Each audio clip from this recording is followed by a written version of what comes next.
so much for joining me today as we continue our series of meeting women who have been success stories in small business where they're at. Today, I have a special treat for you. Her name is Lindsey Murphy, and she is the owner-operator of Wink on Wheels. She has done a phenomenal job of hosting little girl mani-pedi parties on a pink bus that she converted herself. I mean, just seeing how well she is doing nowadays, you might assume it's been, a simple process to get to the success story that she is today, but it is not so much the case. Tune in to hear about some of the obstacles Lindsey faced and how she overcame them to run a successful small business. Enjoy.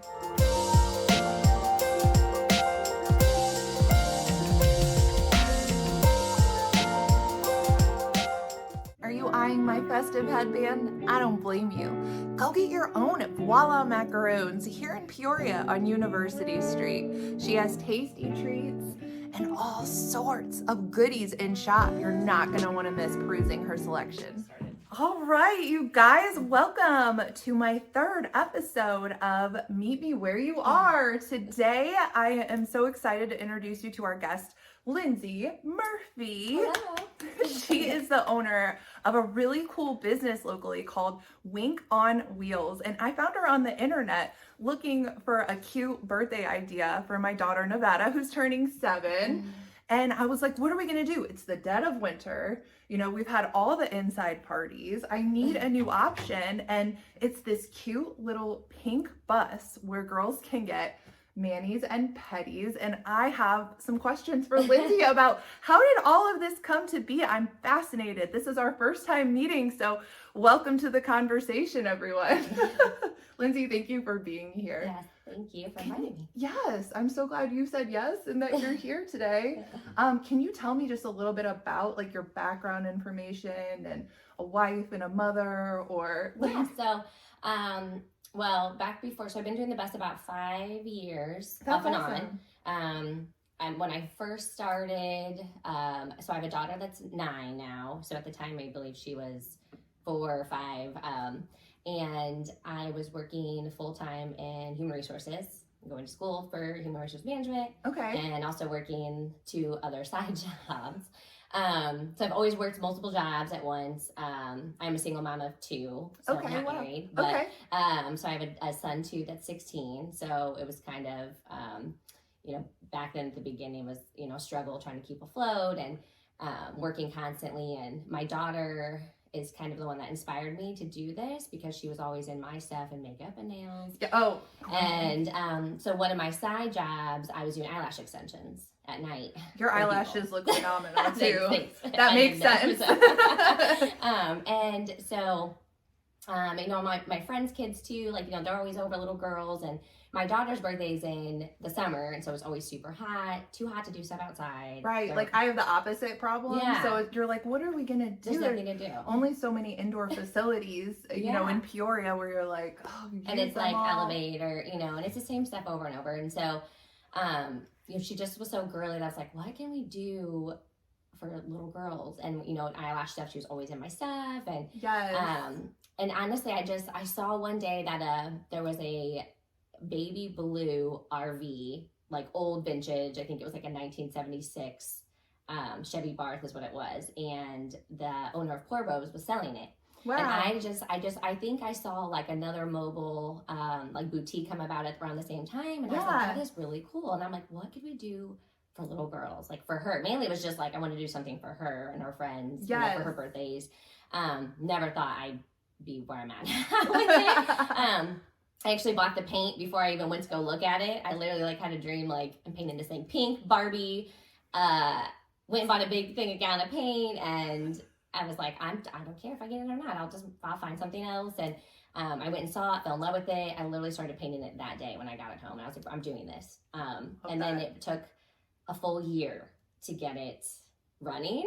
Wow. Kind of sat for a while because I had so many ideas, but none of them were working. And I'm like, how in the world can I do this? You know, like the portable water, electricity, like it just was a nightmare doing it. So I still continued to work throughout that whole time, and then slowly just got on there, worked. So my dad helped me renovate it. And then my sister-in-law's dad too, like they kind of put it all together, and gutted it. And so then I started doing it. And it wasn't very busy. It was just kind of here and there. I'd do like one every now and then. And then the engine blew out. Oh no. So you finally got it ready. You know, you have this dream, right? And my journey has been heavily led by dreams, just this whole ethereal, spiritual journey I've been on. Even this podcast is inspired by a dream. Yeah. And I felt that connection before. Like I said, it's the first time I am meeting her in person. We didn't even have a conversation to schedule, but I really felt like a kinship with you. Right. And I really believe in dreams being utilized as guides to follow, like literal guides. And so I just love so much how you had this dream and you trusted like your instincts, and you went out and you bought the paint and you're like, this is gonna happen. Because there's, I believe, this knowing that's imparted to us in some of these dreams that are so powerful, where you're like, this is gonna be my reality. Like you just know it, and then you get there, it matches to spec. And that has to be like, for me, those moments always give me like chills. You're just like, how?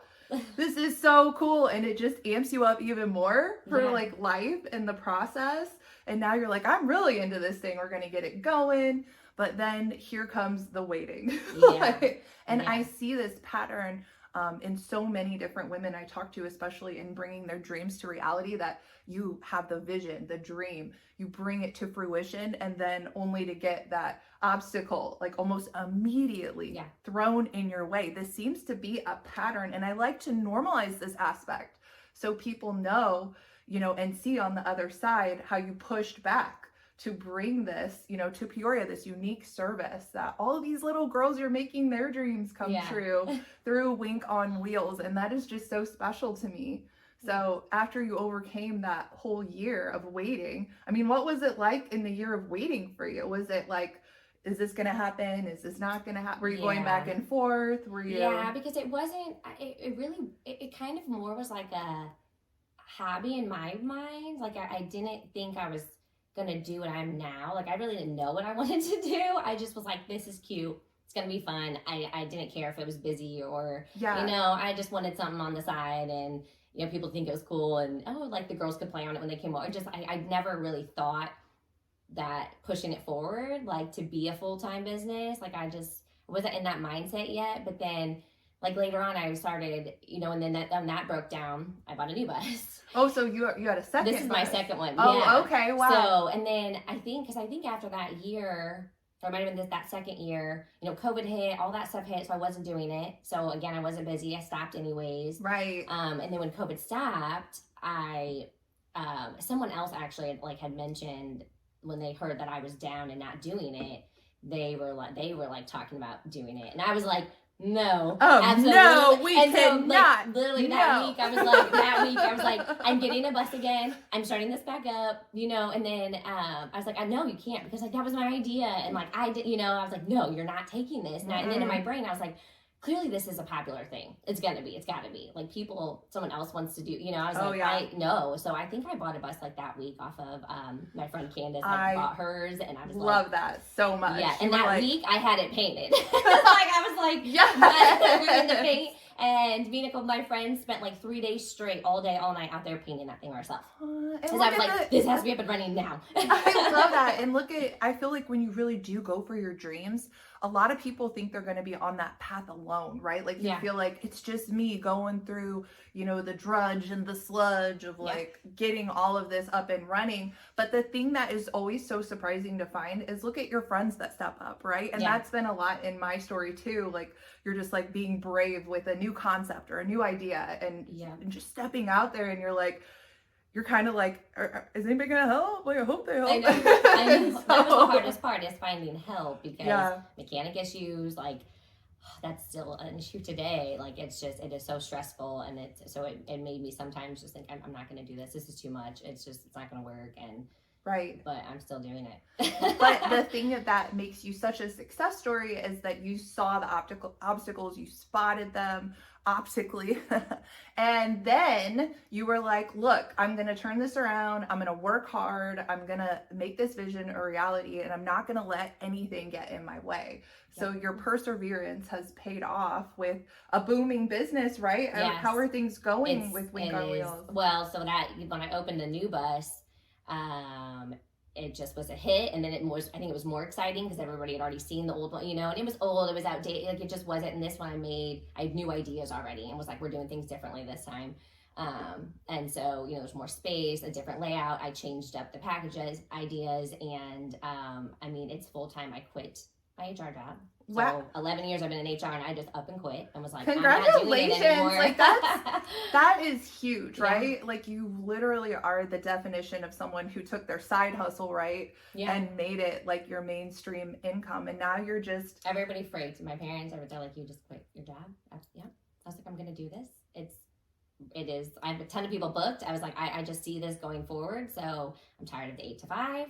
You know, and working a night job and not being around my kids. I was like, I'm not doing this anymore. So yeah, I literally I up and quit about 2 weeks in, and I just went, and I just hope that it worked out. That's so inspiring to so many people to hear, because like you're taking a risk. And I think when you take risks like that, what you don't expect is for like your parents or people who really care about you and your family and, you know, how you're being financially supported to come in and, you know, kind of like steer the boat, like, hey, but this HR thing, you know, that was really paying off. Like, you sure you want to leave that? Benefits, And so then you have to overcome, you know, these people like, you know, telling you that you trust, like maybe this isn't the out of a place of love and caring about you. Like you still have to like go on from there. And I mean, I just think it's so important that people see you as a successful businesswoman bringing your dreams to reality and the journey behind that. It's not just like, hey, I got this bus and overnight, boom, and now look at me. You know, like there was a journey. And when we normalize that, I think it empowers more people,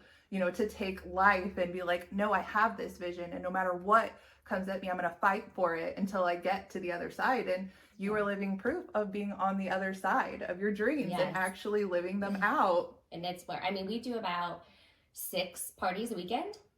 Every weekend. We are doing Friday, Saturday, Sunday, and it's during the summer, it's through the week. That's amazing. I mean, I know we've done over 300 already, so like this year. So every year I see, like, I know my months that are busy, and it's like last year, like 2 months were swamped, and this year it was like 6 months were swamped. And I'm like, holy cow, this was not like this last year. Like, it just keeps going. And I don't advertise at all, like, because I'm kind of scared, because it's just me, and I'm like, I'm scared of how, you know, and I think at this point I'm actually needing a second bus.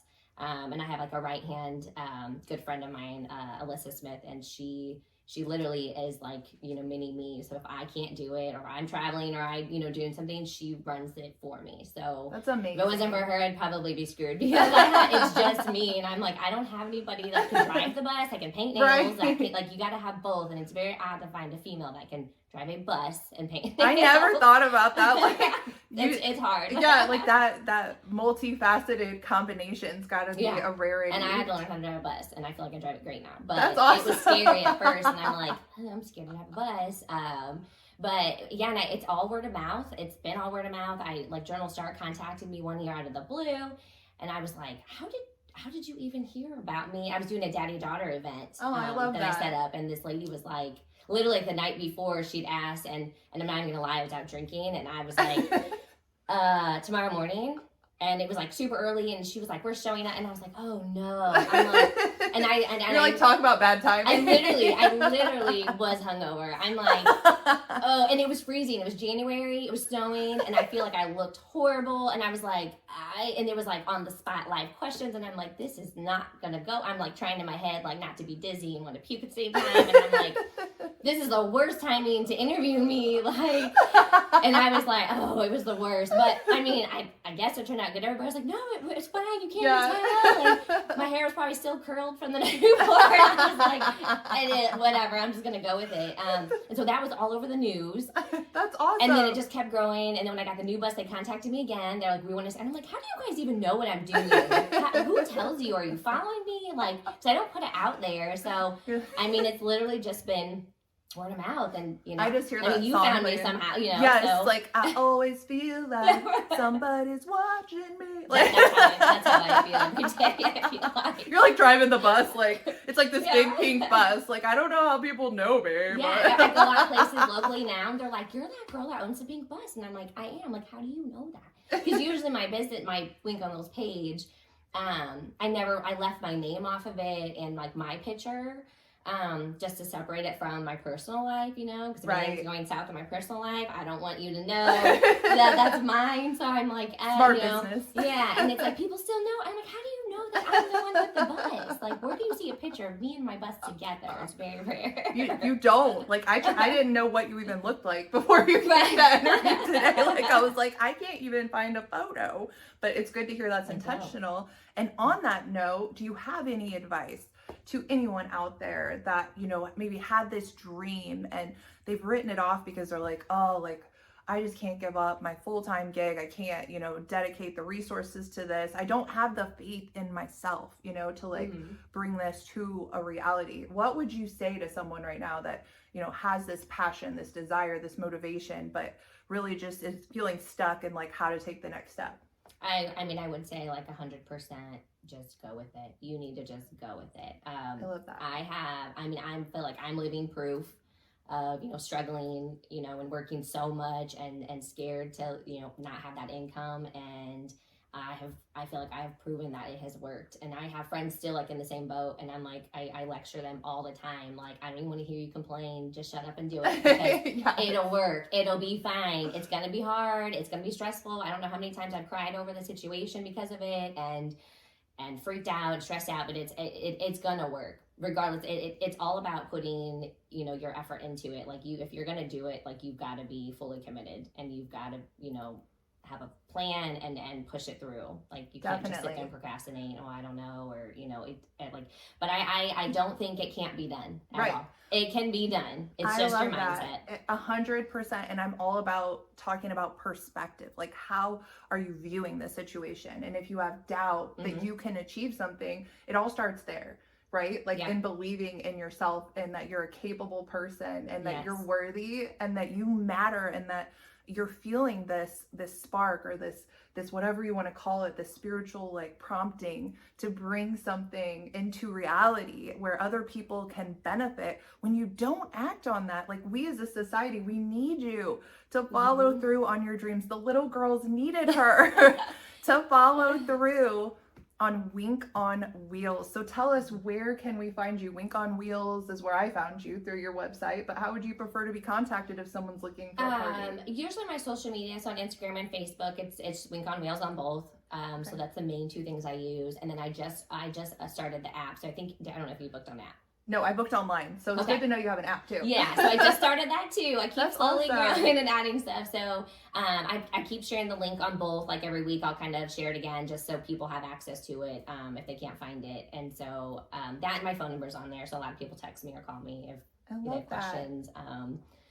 Give me a couple days to respond. I always have an automated thing on there because my life is busy. So I'm like, I don't ever respond very fast, so just bear with me if I don't. But yeah, I just social media so far, like it's worked. So I love hearing that, and that just speaks to what a supportive community Peoria really is, and to see everyone, get behind you and that you're like living proof of living out your dreams is so inspirational to me, and I'm sure everyone else watching. So thank you so much for meeting me where you are today, Lindsey. It's been a pleasure to meet you and conversate with you and be inspired by you.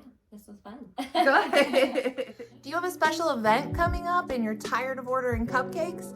Try Voila Macaroons. They're a locally owned French bakery right here in Peoria off University Street. She will cater specifically to your event.